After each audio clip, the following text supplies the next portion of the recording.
Hello, this is Corey with Creative Habitats Landscaping. Wanted to share with you ideas for the park project at Tuscany Hills. So if you look at the top left corner, that is the entry to your neighborhood. We're going to come on down a little bit, then we're going to turn into the park area. So there's three things that I want to address in this proposal. The first is a turf area. Now, right now, in the location that you see labeled turf, there's sort of turf and sort of rock and sort of hard soil. I believe this area was seeded, and there is not a very good stand of turf in this.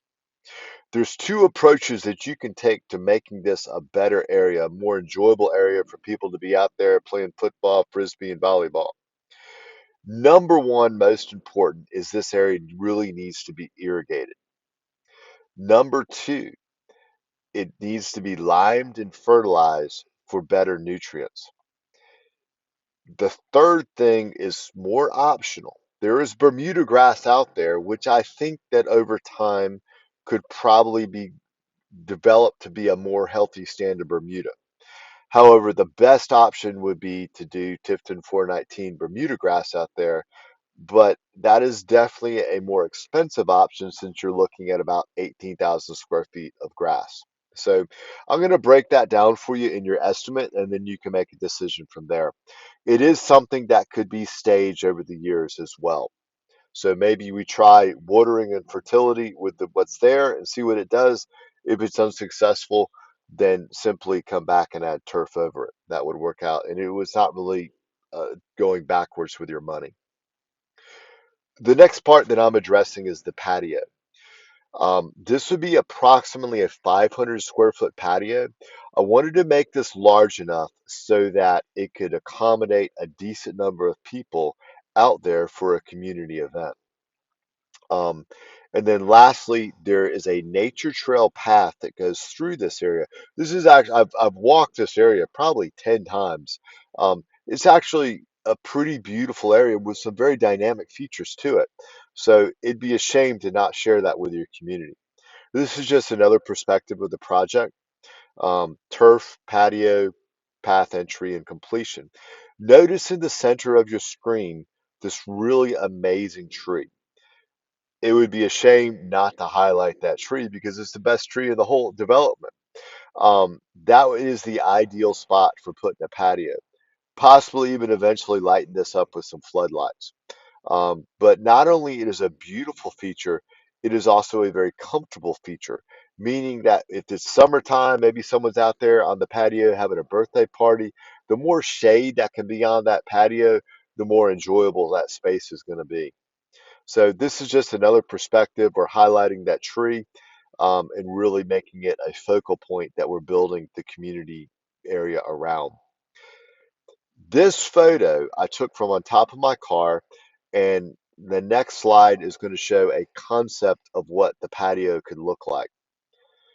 So what you're looking at is the main area, which is the lighter gray, is the main community area. The darker gray that you see, you could possibly do a fire pit on one side of it. I would recommend a heavy duty metal fire pit, not a built-in one. The built-in costs twice as much and they're in the way if you don't want to have a fire. The second area, the reason why I have darker concrete is it seems like an ideal spot for moms to bring their kid to do some really cool sidewalk art and sidewalk chalk projects. So it's an option. It makes it at least more interesting and more usable for your community and what they do with it. So let's start taking a look at the nature trail. So this would be the entry to the nature trail.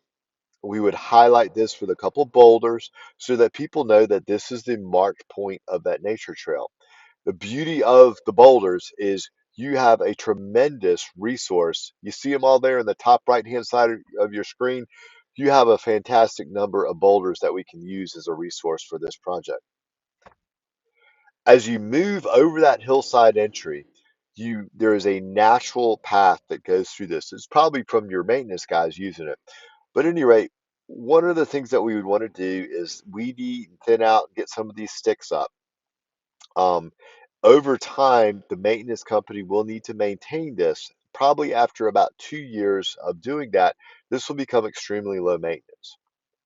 I would also like to fertilize the pine trees that are in here.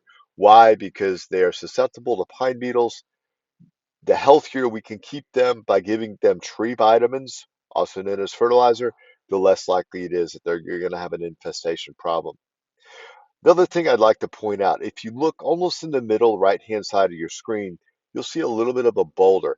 There is a lot of really humongous boulders in here, which for kids, if you're a kid, my goodness, you're a mountain climber. It's like going up Stone Mountain on some of these sections right here. So in this slide, again, you can see in the right-hand side of your screen a couple of the boulder outcroppings. This shows the pathway and how it weaves through this area. In the center of your screen, you will see two boulders, and that marks the area where you go into the woods.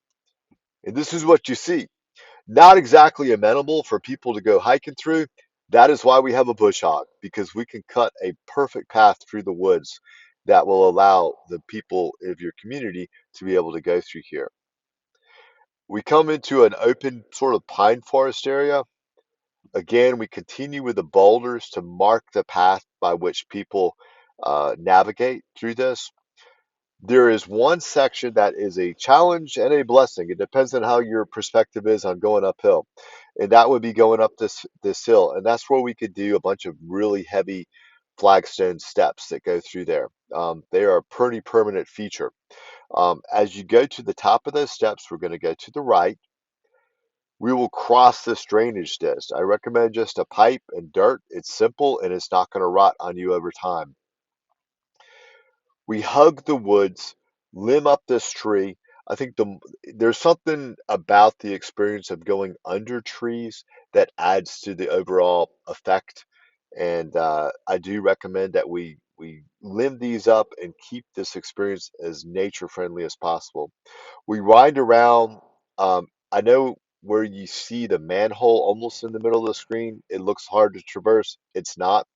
And then you end up on the main area right here. Fortunately, at the front entry, you do have a water source that makes it a lot easier to tap in for irrigation for the field. So just wanted to highlight this and let you know that that is there. Also, as you enter this from the asphalt road, right now the trees I'm pointing to in this, there's Vitex. They're a great tree, but I don't think they're getting the water and the nutrients they need. They're stunted. It's worth transplanting these. They're beautiful when they're in bloom. They attract birds, but I actually would like to open this area up and make it more visible and welcoming. Probably the default is to do a bunch of screening and fancy landscape stuff here. I think keeping it open will actually benefit this area more, making it more inviting. And lastly, here we go.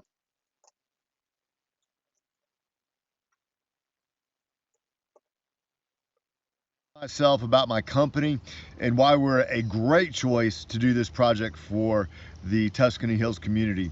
One, we've done this before. We've done this over at Solemnera. We did a big patio, a walking path, a waterfall, um, and a lot of plantings over there. Community area for people to hang out at. So we've done it before there. We've done some of this over at the Ecology Preserve. When that was started opening up, we did a lot of that original work in there. So another reason, this is our passion. I love taking a natural area and not tearing it down and putting a bunch of other stuff in there, but taking what nature has already provided. And I think it's very hard to improve on nature, and simply making that accessible for people and making it so that people can enjoy that space. My vision for this area is to create a patio with which the community can come together and enjoy being together. Moms could bring their kids to this patio area. They can look out at the turf area and enjoy just sitting underneath that amazing tree that's in there and watching their kids play. I've also even given a space on that patio where kids can be doing some sidewalk chalk. That's the darker area that you see in there. Beyond that, hey, we all do some road running, but the other part of it is using the boulders, the materials that you already have as markers around that path so that you can get off the asphalt, you can get off the roads and enjoy going running through the woods. So Another thing that I look forward to doing is on the estimate, I'm going to break the numbers down so that you guys have choices. You can look at what's best for your budget. So Corey with Creative Habitats Landscaping, we have done this so many times before. Oftentimes it's on a much smaller scale, but ultimately, if we can do it on a small scale, we can do it on a big scale. We've done it before. This is our passion, sharing nature with people. Thank you again.